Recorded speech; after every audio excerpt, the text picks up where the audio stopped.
बिस्मिल्लाहिर्रहमानिर्रहीम। अस्सलाम वालेकुम स्टूडेंट्स, आप सेकेंड ईयर मैथमेटिक्स का लेक्चर नंबर 17 देख रहे हैं। इस लेक्चर में हम कुछ इंपॉर्टेंट एग्जांपल्स को डिस्कस करेंगे। एग्जांपल 1.5.1 हम ऑलरेडी डिस्कस कर चुके हैं लेक्चर नंबर 10 में। नेक्स्ट जो एग्जांपल है वो है एग्जांपल 1.5.6 पेज नंबर 23 पे। इसमें जो फंक्शन है वो है a power x minus 1 over x when x approaches 0। Show ये करना है कि इस लिमिट का आंसर जो है log of a to the base e आएगा, यानी नेचुरल लॉग ऑफ a। तो सॉल्व करते हैं इसको। आप अगर गौर करें इस क्वेश्चन पे, तो अगर x की जगह 0 पुट किया जाए तो a पावर 0 इज़ 1 माइनस ये भी 1 ओवर 0, तो 0 ओवर 0 फॉर्म बन रही है, यानी हम लिमिट पुट नहीं कर सकते। तो इसका मेथड ये है कि ये जो ऊपर न्यूमरेटर है हमारा a पावर x माइनस 1, इसको लेट कर लें कुछ आप ना। ये देखें, ये मैंने पुट कर दिया इसको, a पावर x माइनस 1 को मैंने y पुट कर दिया है। तो ये जो ऊपर न्यूमरेटर है इसकी जगह तो मैं ये देखें ऐसे y लिख दूंगा, लेकिन देखें नीचे भी तो एक x मौजूद है, तो हमें इसकी भी वैल्यू चाहिए होगी ना इन टर्म्स ऑफ y। ऐसा तो नहीं हो सकता कि आधा क्वेश्चन y में हो और आधा x में हो। तो ऐसा करते हैं, यहाँ से x की वैल्यू निकालने की कोशिश करते हैं, और आप देख सकते हैं कि x जो है वो पावर में आ रहा है, यानी एक्सपोनेंशियल फंक्शन है। यहाँ से इसकी वैल्यू निकालने के लिए हमें लॉग लेना पड़ेगा। तो a पावर x माइनस 1 में 1 को राइट साइड पे शिफ्ट किया। अब यहाँ से x की वैल्यू निकालने के लिए दोनों साइड पे लॉग ले लिए। मैंने नेचुरल लॉग लिया है, ये जिस लॉग की बेस e हो उसको नेचुरल लॉग बोलते हैं। तो ये देखें, ये मैंने लेफ्ट साइड पे भी लॉग ले लिया a पावर x का भी, और 1 प्लस वाई का भी लॉग ले लिया। अब 9th क्लास में जो आपने लॉग की प्रॉपर्टीज़ पढ़ी थी उनमें से ये पहली प्रॉपर्टी है कि अगर पावर आ रही हो ना किसी नंबर की, तो आपको पता है लॉग उसको पीछे शिफ्ट कर देता है एज अ कोफिशेंट। तो ये देखें, a पावर x जो था ये x लॉग ऑफ a बन गया, ठीक हो गया। अब यहाँ से देखें x की वैल्यू हम निकाल सकते हैं। ये लॉग ऑफ a जो है राइट साइड पे जाके डिवाइड हो गया, और ये हमारे पास x की वैल्यू आ गई। तो ये जो नीचे वाला x था इसकी जगह देखें इसकी ये वाली वैल्यू पुट कर दी। और अब देखते हैं लिमिट पे क्या फ़र्क पड़ता है। हमने जो पुट किया था a power x minus 1 is equal to y, उसमें अगर आप 0 पुट करें तो a पावर 0 माइनस 1 वाई आएगा, a पावर 0 इज़ 1, तो 1 माइनस 1 वाई आएगा, यानी y की वैल्यू 0 आ रही है। यानी जब x 0 की तरफ अप्रोच करेगा तो y भी 0 ही की तरफ अप्रोच करेगा। तो देखें लिमिट जो है y अप्रोचेज 0 आ गई, और फंक्शन हमारा y में कन्वर्ट हो गया टोटली। तो ये सब्स्टिट्यूशन थी। अब इसके बाद इसको सिंप्लीफाई करना है। अभी 0 पर 0 फॉर्म रिमूव नहीं हुई, तो उसके लिए देखें क्या करते हैं। सबसे पहले तो ये जो आपको सेकंड डिनोमिनेटर ये नज़र आ रहा है ना, ये थर्ड टर्म, ये आपको पता है ये ऊपर जाकर मल्टीप्लाई हो जाएगी, इसके साथ ये आ गया। और ये जो y है इसको नीचे यहाँ पे ऐसे लिखा जा सकता है ना 1 ओवर वाई, क्योंकि ये y वापस ऊपर जाके मल्टीप्लाई होगा तो यही टर्म बन जाएगी, इसको ऐसे लिख सकते हैं हम। इसकी वजह क्या है, ये हम एक फार्मूला एक्चुअली कंप्लीट कर रहे हैं। ये जो एक्सरसाइज 1.4 में हमने यूज़ किया था, सॉरी एक्सरसाइज 1.3 के क्वेश्चन नंबर 4 में हमने यूज़ किया था, ये कि limit of 1 plus x raise to power 1 over x one x approaches 0 is equal to e, उसके लिए ये काम कर रहे हैं। तो इसको 1 ओवर वाई के तौर पे यहाँ पे नीचे लिख लिया, और लॉग की वही प्रॉपर्टी, ये वाली प्रॉपर्टी जो फर्स्ट प्रॉपर्टी थी, ये देखें दोबारा यहाँ पे यूज़ करूँगा कि ये जो कोफिशिएंट है ये यहाँ पावर में आ जाएगा। ये जो 1 ओवर वाई यहाँ था, ये देखें ये पावर में आ गया। तो अब देखें वो फार्मूला कंप्लीट हो गया ना, 1 plus y raise to power 1 over y, जैसे यहाँ पे था 1 plus x raise to power 1 over x. तो ये लिमिट ज़ाहिर है आपको पता कोशेंट हो तो ऊपर वाले के साथ भी आ जाती है और नीचे वाले पे भी अप्लाई हो जाती है। ये लॉग के अंदर जब यहाँ लिमिट अप्लाई होगी तो ये देखें फार्मूला बन रहा है ना, 1 plus y raise to power 1 over y. क्या होता था, यहाँ पे जो भी चीज़ आ रही होती थी उसका रेसिप्रोकल पावर में होना चाहिए था। तो इसी तरह से है, तो इसकी इस सारी लिमिट का आंसर आ गया ई। इस वाली लिमिट का, इस वाले फंक्शन की लिमिट ली तो आंसर आ गया ई, और ऊपर था log ऑफ ए। अब log of e to the base e, ये तो 1 हो जाएगा ना, कि जिस चीज़ का आप log ले रहे हैं उसी बेस में log है, यानी e की क्या पावर लेके आंसर e आ जाएगा, तो आंसर है 1। e की पावर 1 जो है वो e होता है। तो ये 1 आ गया। ये रूल है कि log of x to the base x is 1। तो देखें 1 से डिवाइड करने से कोई फ़र्क नहीं पड़ता। तो ये हमने प्रूव करना था कि ये log of a to the base e के इक्वल है ये लिमिट। ये फर्स्ट आपका इंटरेक्शन था नेचुरल लॉ के साथ, इसलिए मैंने इसको नोटेशन पुरानी यूज़ किया ताकि आपको मसला ना हो। लेकिन आइंदा जब भी कभी ये वाला लॉग इस्तेमाल होगा, ये बेस ई वाला, तो इसको हम यूं ln ऑफ ए यानी नेचुरल लॉग ऑफ ए ही लिखा करेंगे आइंदा कोर्स में। इसको पढ़ते हैं नेचुरल लॉग ऑफ ए। तो ये काफ़ी इंपॉर्टेंट एग्जांपल है, काफ़ी दफ़ा पेपर्स में लॉन्ग क्वेश्चन में आ भी चुकी है। नेक्स्ट एग्जांपल देखें 1.5.6। ये वही एग्जांपल है, वही फार्मूला है जो हम एक्सरसाइज 1.3 के क्वेश्चन नंबर 4 में यूज़ करते रहे हैं। इसके लिए आपको ये बाइनोमियल सीरीज़ जो है ना, ये याद होनी चाहिए। ये चैप्टर 8 में थी फर्स्ट ईयर में, तो इसको एक बार देखें। ये फार्मूला है इसका कि 1 plus x raise to power n हो, तो 1 plus x raise to power n हो तो उसको ऐसे एक्सपेंड करते हैं 1 प्लस एन एक्स, यानी ये n पावर वाला है और x जो है 1 में जो चीज़ ऐड हो रही है वो है 1 plus n x plus n into n minus one over 2 factorial into x square plus n minus one n minus two over 3 factorial x cube and so on. यूँ ही ये चलता रहेगा और ये वैलिड है यानी कन्वर्ज करती है उस वक्त जब x लेस देन 1 हो। तो देखिए हम अपनी ये जो लिमिट है ये 1 पावर इन्फिनिटी है, ये हमने डिस्कस किया था डिटेल में कि ये इनडिटर्मिनेट फॉर्म है। तो इसको थोड़ा सा सिंप्लीफाई करते हैं।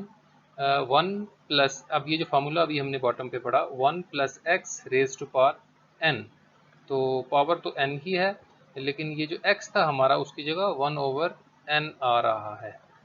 तो एक्सपेंड करते हैं 1 प्लस एन इंटू एक्स, ये देखें ये x था हमारा, x की जगह 1 ओवर n आना है 1 प्लस एन एक्स। इस फार्मूले के साथ कंपेयर करते जाएं 1 प्लस एन एक्स यहाँ तक हमने देखा, आगे है n into n minus one over 2 factorial और साथ था x का स्क्वेयर, तो x की जगह हमारे पास 1 ओवर n आ रहा है।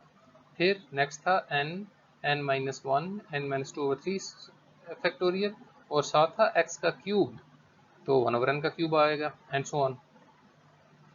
तो ये देखें ये वाला n से n कैंसिल हो रहा है तो ये 1 बच गया इसकी जगह।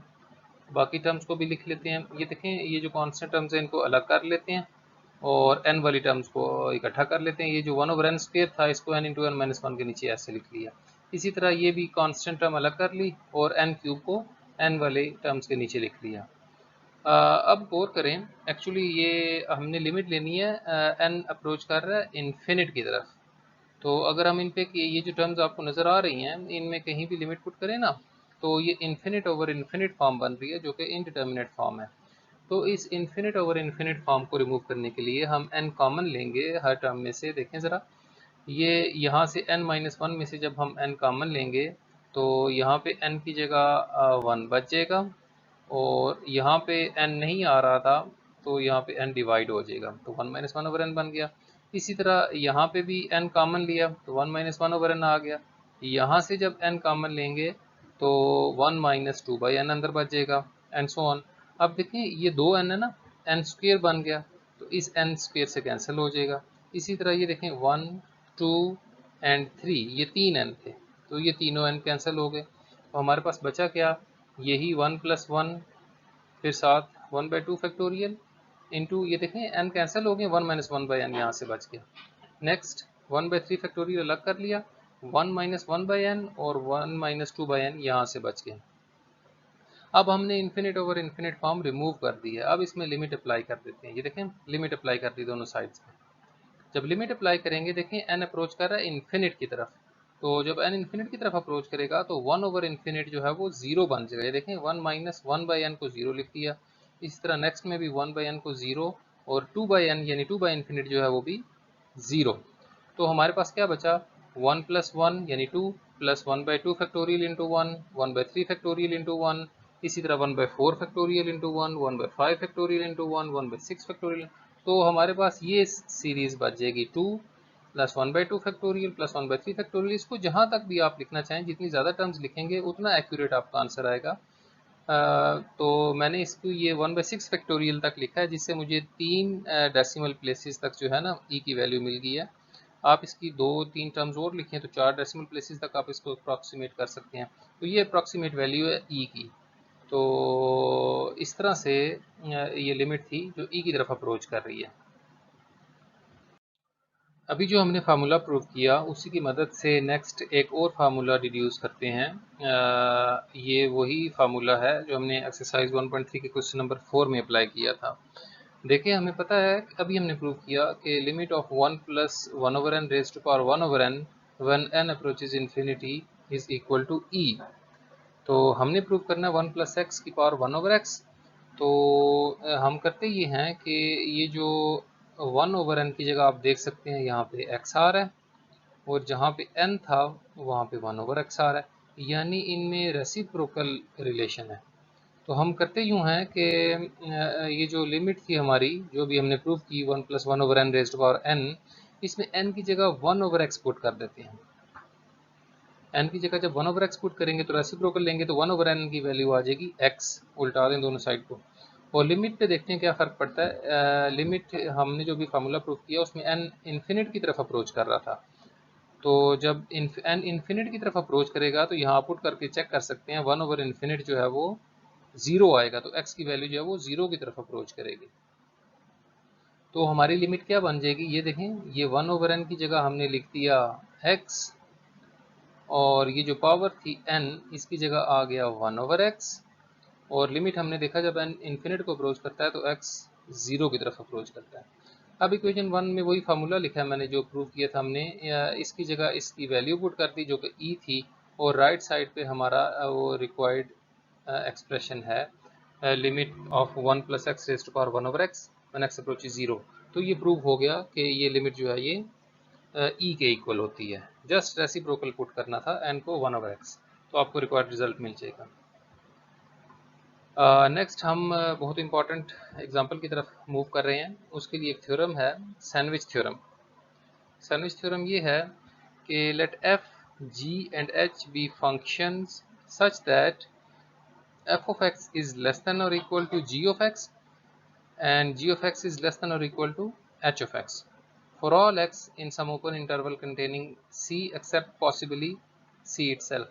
यानी एक्चुअली हमने इनकी लिमिट्स लेनी है, तो हमने ये बातें डिस्कस की थी कि सी पे फंक्शन का डिफाइंड होना कोई ज़रूरी नहीं है।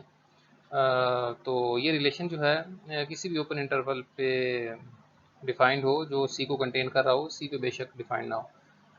तो इफ़, हाँ, अब थ्योरम ये है कि अगर फंक्शंस में इस तरह का रिलेशन है ना, ये गौर से देखें कि फंक्शन f की वैल्यूज सबसे छोटी हैं, उससे बड़ी g की वैल्यूज़ और सबसे बड़ी h की वैल्यूज़, यानी फंक्शन g जो है वो उसकी वैल्यूज़ अगर फंक्शन f और फंक्शन h के दरमियान सैंडविच हुई हैं और फंक्शन f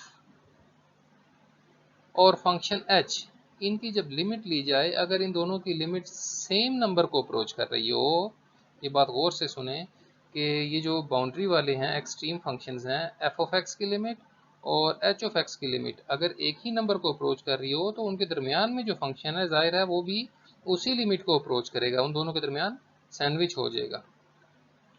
तो इसको हम अप्लाई करेंगे और बहुत इंपॉर्टेंट जो रिज़ल्ट है हमारा ट्रिग्नोमेट्रिक फंक्शंस को की लिमिट्स को वैल्यूएट करने के लिए हमने यूज़ किया था, उसको प्रूव करेंगे। नेक्स्ट देखें, limit of sine theta over theta when theta approaches 0 is equal to 1 where theta is measured in radians. तो इसको प्रूव करने के लिए थोड़ी सी ज्योमेट्रिक टेक्निक अप्लाई करेंगे। उसके लिए एक सेक्टर कंसिडर करें। Consider the sector AOB of a unit circle. Unit circle मतलब ऐसा सर्कल जिसका रेडियस 1 हो, with central acute angle theta. ये हमने एक्यूट एंगल लिया यानी 0 और 90 के दरमियान। तो देखें ये ए ये पॉइंट है, ओ यहाँ पे आपको नज़र आ रहा है और बी यहाँ पे। अब देखें AOB और ये जो है ना सेक्टर की बात हो रही है, यानी ये जो कर्व्ड पाथ है ना, ये सर्कुलर आर्क जो है इसकी बात हो रही है, ये कर्व्ड वाला जो है AO बायर वाला AOB, ये हमने कंसिडर किया। उसके बाद क्या किया, थोड़ी सी कंस्ट्रक्शन की कि produce OB to D so that AD is perpendicular to OA। यानी ये जो OB था ना इसको एक्सटेंड किया D तक और D ऐसा पॉइंट लिया कि D से OA पे अगर को ज्वाइन किया जाए तो ये परपेंडिकुलर हो OA पे, यानी ये राइट एंगल यहाँ पे बन रहा है। और नेक्स्ट क्या किया, draw BC perpendicular to OA and join A to B। कह रहा है ये जो बी सी जो है ना, ये परपेंडिकुलर ड्रा किया हमने ओ ए पे, और ए को बी से ज्वाइन कर दिया ये स्ट्रेट लाइन से, ठीक है ना। ये हमारी एक ट्रायंगल बन गई ओ ए बी।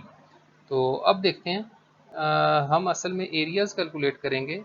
और सबसे पहले आप देखें, पहले जो 3 फिगर्स हैं जिनके हमने एरियाज़ कैलकुलेट करने हैं उनको गौर से देख लें। पहले सबसे पहले ट्रायंगल है ओ ए बी, इसको गौर से देखें, ओ ए और बी, ये स्ट्रेट लाइन वाली ओ ए बी। उसके बाद ये सेक्टर है ए ओ बी, जिसके लिए ये कर्व वाला हमने यूज़ किया, बाहर वाली बाउंड्री। और तीसरी ट्रायंगल है ओ ए डी, ये वाली। तो ये 3 फिगर्स हैं जिनके हमने एरियाज़ कैलकुलेट करने हैं। सबसे पहले देखें area of triangle O A B, area of triangle O A B. अब ट्रायंगल के एरिया का फार्मूला होता है half into base into height या altitude, half into base into altitude या हाइट। तो ये हमने हाइट कैलकुलेट करनी थी ना ट्रायंगल ओ ए बी की, इसीलिए ये हमने बी से ओ ए पे परपेंडिकुलर ड्रा किया था। ये जो बी सी है ना, ये हमें इस ट्रायंगल की हाइट दे देगी। तो 1/2 यानी हाफ ऑफ ये बेस आ गई और ये हाइट आ गई इस ट्रायंगल की। तो ज़रा 1 मिनट इधर आएँ और इस फिगर को कंसिडर करें। तो ये अंदर जो राइट ट्रायंगल बन रही है ना ओ सी बी, इसको देखें, ट्रायंगल ओ सी बी, ये अंदर वाली छोटी ट्रायंगल। इसमें देखें साइन थीटा आपको पता है इक्वल होता है, हमें यहाँ से एक्चुअली बी सी की वैल्यू चाहिए, हमें बी सी इस परपेंडिकुलर की वैल्यू चाहिए, और हमें हाइपोटेन्यूज की वैल्यू पता है कि 1 है। तो परपेंडिकुलर और हाइपोटेन्यूज में जो रिलेशन है वो साइन होता है, आपको पता है। तो साइन थीटा होगा परपेंडिकुलर यानी बी सी ओवर हाइपोटेन्यूज यानी ओ बी। अब बी सी की तो वैल्यू हमने कैलकुलेट करनी थी, और ओ बी जो है वो रेडियस था सर्कल का, और यूनिट सर्कल हमने कंसिडर किया था, इस वजह से वो 1 है। तो यहाँ से sine theta is equal to B C आ गया, या यूँ लिख सकते हैं B C is equal to sine theta. ये इक्वेशन 1 होगी। इसको यहाँ पे यूज़ किया मैंने कि बी सी की जगह ये देखें साइन थीटा पुट कर दिया, और ओ ए जो था ओ ए ये उसी जो हमने सर्कल कंसिडर किया था ना उसी का रेडियस है। तो ये नीचे लिखा भी है मैंने, ये 1 है तो उसकी जगह 1 लिख दिया। तो area of triangle O A B आ गया 1/2 साइन थीटा। नेक्स्ट देखें area of sector A O B. अब ए ओ बी ये जो कर्व वाला था, ये बाहर वाला, इस सेक्टर का एरिया देखें। तो सेक्टर के एरिया का फार्मूला वैसे हमने फर्स्ट ईयर में चैप्टर 9 एक्सरसाइज 9.1 में कर लिया था प्रूव। ये वही फार्मूला है 1/2 r square theta, where r is the radius. तो हमने जो सेक्टर कंसिडर किया है वो यूनिट सर्कल का सेक्टर है, तो उसका रेडियस तो 1 होगा। तो 1/2 आर स्क्वेयर थीटा की जगह 1/2 1 स्क्वेयर थीटा बन जाएगा, यानी 1/2 ऑफ थीटा। ये सेक्टर का एरिया आ गया। अब बड़ी ट्रायंगल कंसिडर करें, area of triangle O A D, बड़ी वाली ये बाहर वाली ट्रायंगल ओ ए डी सबसे बड़ी। इसका एरिया क्या होगा, वही फार्मूला जो ट्रायंगल के एरिया का था, half into base into height. Half base इसकी ओ ए आप देख सकते हैं, और हाइट जो है ए डी है। अब ए डी की मुझे वैल्यू चाहिए। अब ए डी की वैल्यू निकालने के लिए इस ट्रायंगल को दोबारा देखें कि ये हमें ए डी की वैल्यू चाहिए ना, ये परपेंडिकुलर है इस थीटा के कॉरस्पॉन्डिंग, और ये अब हमें हाइपोटेन्यूज नहीं पता। हाइपोटेन्यूज हमें ओ बी तक तो पता था, लेकिन बी डी की लेंथ हमें मालूम नहीं है। लेकिन आप गौर करें तो ओ ए हम जानते हैं कि 1 के इक्वल है, ओ ए जो है वो 1 है। तो यानी हमें बेस पता है और परपेंडिकुलर फाइंड करना है। परपेंडिकुलर और बेस में tan रिलेशन होता है, तो हमने tan थीटा अप्लाई कर दिया। tan theta is equal to perpendicular यानी ए डी ओवर बेस यानी ओ ए। तो ओ ए की वैल्यू 1 थी, यहाँ पुट कर दी, तो tan थीटा बराबर आ गया ए डी के। ये देखें, तो इसको यूँ भी लिख सकते हैं A D is equal to tan theta, और ये वाली वैल्यू जो है ए डी की tan थीटा यहाँ यूज़ कर ली हमने इस इक्वेशन में। और ओ ए जो था वो तो 1 था एज यूजुअल।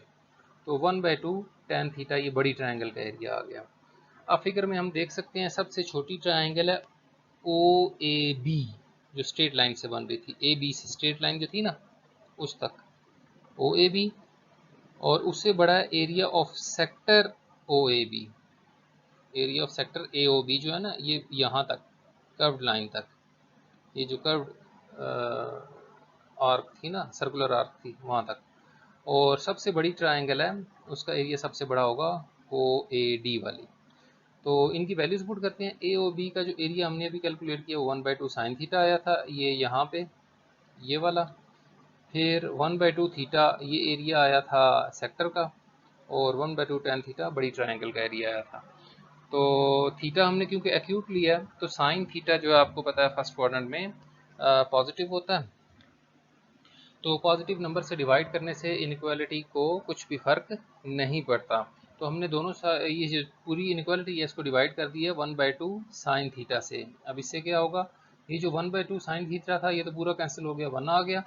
यहाँ पे 1/2 से 1/2 कैंसिल हो जाएगा और साइन थीटा जो है ये नीचे डिनोमिनेटर में ये आपको नज़र आ रहा है ये बचेगा।